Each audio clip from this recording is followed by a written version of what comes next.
झारखंड की राजनीति में जयराम महतो के उभार के साथ ही सुदेश महतो का सूरज अस्त होते नजर आ रहा है। झारखंड के कुर्मी समाज की सबसे बड़ी खासियत यह है कि इसमें परिवारवाद नहीं चलता है। कुर्मी समाज हर 10 साल पर अपने नेता के चेहरे को बदल देता है। राज्य गठन से पहले निर्मम महतो और शैलेंद्र महतो कुर्मी समाज के नेता हुआ करते थे।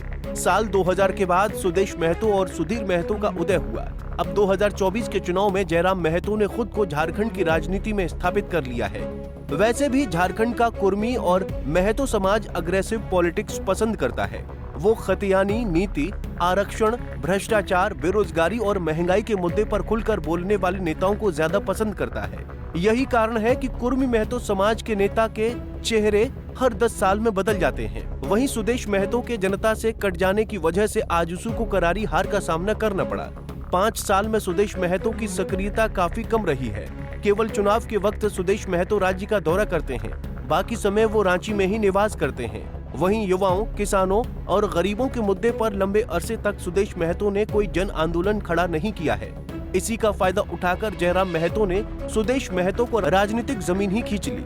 जिन सीटों पर आजसू और जयराम महतो की पार्टी JLKM के बीच मुकाबला रहा, वहां सुदेश महतो के उम्मीदवारों की हालत खराब हो गई। डुमरी सीट पर आजसू उम्मीदवार यशोदा देवी तीसरे नंबर पर आ गई। वहीं जयराम महतो ने 94,496 वोट लाकर सभी उम्मीदवारों पर कैंची चला दिया।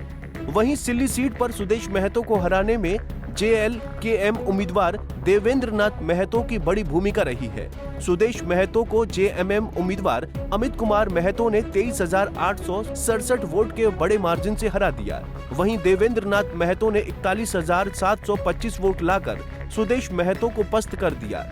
इस बार आजसू के खाते में केवल मांडू सीट आई।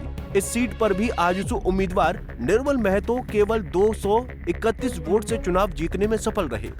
राजनीतिक विश्लेषकों का मानना है कि सुदेश महतो लंबे अरसे तक झारखंड के गांव गलियों में नहीं घूमे हैं, न ही उन्होंने युवाओं के रोजगार के मुद्दे पर कोई व्यापक जन आंदोलन खड़ा किया। जबकि इसके बिल्कुल उलट जयराम महतो ने 4 साल से पूरे उत्तराखंड में तमाम तरह का आंदोलन चलाया।